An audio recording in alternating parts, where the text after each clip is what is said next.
Мына урматтуу биздин подписчиктер, бүгүн мына Ош шаарында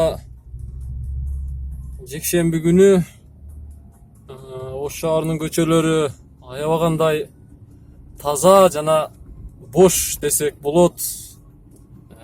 Пробка эч бир жерде байкалбайт. Элдин баары тынч уйкуда уктап аткан сыяктуу. Бирок көпчүлүгү уктабай жатса керек, үйүндө жазгы талаа иштерин жүргүзүп атса керек деген ойдобуз. Мына өзүңүздөр байкагандай, буюрса дагы 2 айдан кийин же 1 айдан кийин Ош шаарынын көчөлөрү жашылданып, көрккө бөлөнөт деген ойдобуз.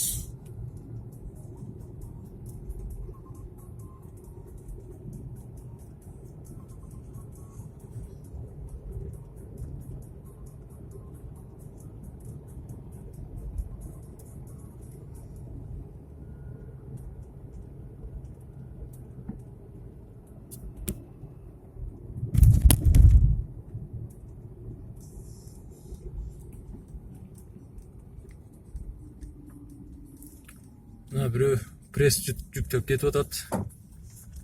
Мына ол былтыркы жылы келген Ош шаарындагы жаңы троллейбус.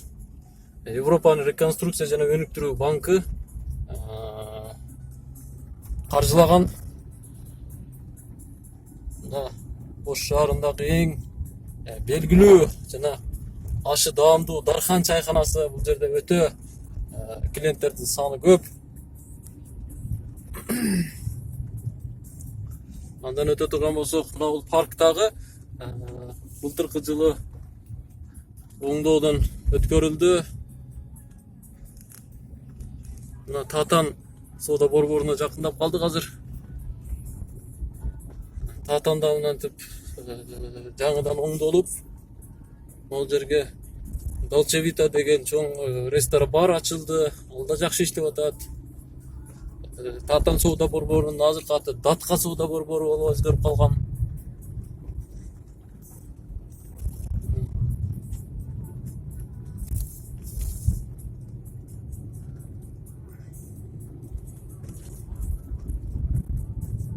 Ал жерде мындан 4-5 жыл мурда жаңы поликлиника салынган.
Бүгүн күн ачык эмес, күн бүркөгүрөөк, асманды булут каптап турат.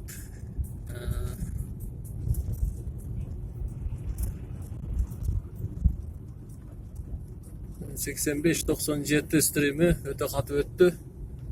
Мына баягы Искуар программасынан чыккан белгилүү заправка ушул. Ишенбесеңиздер YouTube'дан байкап издеп көрсөңүздөр болот. Ушул Октан деген заправка былтыркы жылы жайында көпчүлүк автоунааларга бензиндин ордуна суу куюп аткандыгы маалым болгон. Бул жерге жаңы светофор коюлуп калыптыр. Өтө сонун. Бул жерде көп убагында светофор жок. Автоунаалар кагышкан күндөр да көп болгон.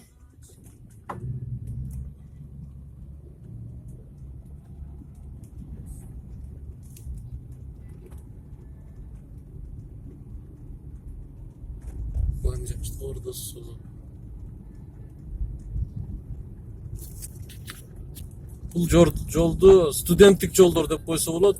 Ош шаарындагы Насирдин Исанов атындагы көчө. Микрорайон жагынан айта турган болсок, Иговосток кичи району.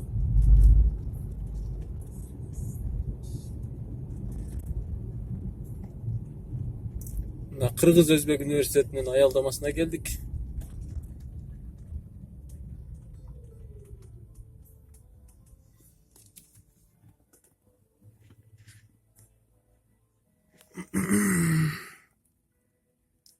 Биякта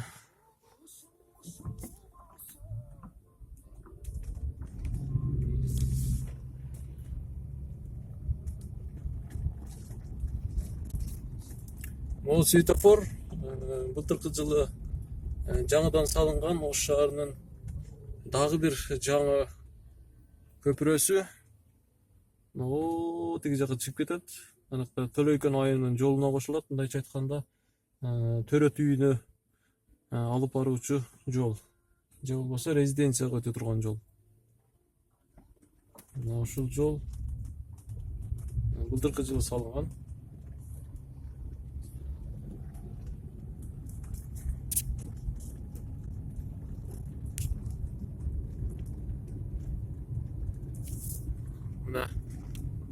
ОГП, мындайча айтканда, Ош гуманитардык педагогикалык институту дагы өтө жакшы зданияларын ремонттон өткөргөн, көрктүү болуп калды. Бул жерде Сонбай Group курулуш компаниясы, мындайча айтканда, түрктөрдүн компаниясы үй салган. Бул да өтө көрктүү. Андан кийин биофак Ош мамлекеттик университетинин биология табияттануу факультети.